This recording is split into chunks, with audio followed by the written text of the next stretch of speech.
Let's talk about gold and silver because this week has been rough, and you deserve a straight answer about what's actually happening to your money. Right now, as of Friday, June 26, gold is sitting around $4,050 to $4,090 an ounce, according to CNBC and trading data from Trading Economics. That sounds like a big number, and it is, but here's the part that matters more. A month ago, gold was a lot higher. It hit an all-time high near $5,000 back in January of this year. Since then, it has fallen about 20% from that peak. So yes, gold is still up about 25% compared to a year ago, but it has been sliding hard for the last several weeks, and this past week alone it was down close to 5%, according to Trading Economics. That makes 4 losing weeks in a row for gold. Silver has had it even worse, and I want to be honest with you about that instead of pretending everything is mooning. Silver hit a record high near $121 an ounce back in January. As of this Friday, it's trading around $58. That means silver has lost almost half its value since January. Let that sink in for a second. If you bought silver at the top in January, you are sitting on a loss of close to 50% right now. I'm not saying that to scare you. I'm saying it because a lot of channels will only show you the part of the chart that makes silver look exciting, and they skip the part where it got cut in half. You deserve both halves of the story. So why did this happen? It mostly comes down to one thing: the Federal Reserve. Earlier this month, the Fed signaled it's leaning hawkish, which is a fancy way of saying they're talking about raising interest rates instead of cutting them. Kevin Warsh, the new Fed chair, came out and said the central bank is staying focused on getting inflation down, even with pressure from the White House to cut rates sooner. That mattered because back in May, the inflation number, called PCE, came in hot at 4.1% for the month, which is way above the Fed's 2% target. When inflation runs hot and the Fed talks tough, the dollar tends to get stronger. And when the dollar gets stronger, gold and silver usually get weaker because they're priced in dollars.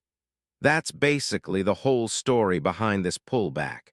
It's not some hidden conspiracy. It's interest rate expectations doing what they always do to precious metals. There's another piece of this worth knowing. Back in mid-June, there was real fear in the oil market because of the conflict involving Iran and worries about the Strait of Hormuz, which is a narrow shipping lane that a lot of the world's oil passes through. When people get scared about war, they sometimes buy gold as a safe place to park money, which can push the price up for a bit. But once a peace effort between the U.S. and Iran started making progress, and ships started moving through Hormuz again, oil prices came back down to where they were before the conflict started. That took away one of the things that was propping gold up. So you had two forces hitting gold and silver from different directions: a less scary oil and war picture taking away the safe haven panic buying, and a more hawkish Fed making the dollar stronger. Both of those pushed prices down at the same time. Now let's talk about the gold-to-silver ratio, because this is something a lot of stackers watch closely, and right now it's telling an interesting story. This ratio is just a simple way to compare how many ounces of silver it takes to buy 1 ounce of gold. Back in May, that ratio dropped all the way down to around 55-1, which historically gets people excited because it suggested silver was unusually cheap compared to gold. Since the Fed's hawkish meeting in mid-June, that ratio has snapped back out to around 64-1, which is actually close to the long-run historical average of around 70-1. In plain English, silver isn't sitting at a screaming bargain price relative to gold anymore the way it was a few months back. That doesn't mean silver is done. It just means the easy, obvious argument for buying it cheap relative to gold has faded for now.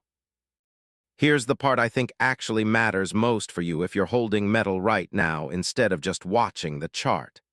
Silver is up 173% year over year as of mid-May, and even after this brutal pullback, it's still up more than 60% compared to a year ago, according to Trading Economics. Gold is still up about 25% over the same year-over-year window. So if you bought either of these a year ago and you're holding, you are still green, even after everything that's happened the last few weeks.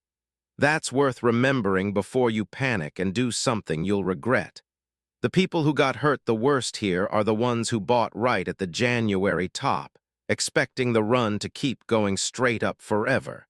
Markets don't work that way. They never have. So what happens next?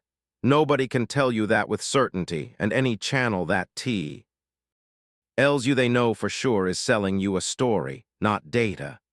What we do know is that markets are currently pricing in roughly an 80% chance of a Fed rate hike by December, and around 62 to 63% odds of one as early as September, according to Trading Economics. If those hikes actually happen, that's typically a headwind for gold and silver, because higher rates usually mean a stronger dollar. If inflation data comes in cooler than expected in the coming months, and the Fed backs off that hawkish talk, that could ease the pressure and give metals room to recover. There are real arguments on both sides for where silver goes from here. The bull case points to ongoing supply deficits and growing industrial demand, since silver gets used in solar panels, electronics, and medical devices, and solar alone is something like 16% of yearly silver demand. The bear case points out that a lot of January's spike looked speculative rather than based on real supply and demand. And once that speculative excitement cleared out, the price fell hard, which is exactly what happened. If you're holding physical metal right now, here is the honest, boring truth. Nothing about owning the physical metal itself has changed. The price moved, but the metal in your safe is still the same metal it was in January. Whether this pullback is a buying opportunity or the start of something worse depends on things nobody can predict with certainty, including me. What I'd encourage you to do is pay attention to two things going forward. What the Fed actually does at its next meetings, not just what people guess they'll do, and what the upcoming inflation reports show. Those two things have driven almost every major move in gold and silver over the past several months, more than any rumor or headline. I want to end with this. This video gave you real numbers from real sources. CNBC, Trading Economics, Yahoo Finance, Fortune, and Barchart, all dated this week. No invented vault drain numbers, no made-up sovereign reserve announcements, no fake urgency. Gold and silver had a real run, they had a real pullback, and the reasons behind both are pretty well understood and boring compared to what some channels will tell you. That's usually how it goes with money. The boring explanation is almost always the true one. A quick note since I touched on investment decisions. This is general information based on public market data, not financial advice, and I'm not a financial advisor. If you're making real decisions about your savings, it's worth talking to a professional who knows your full situation.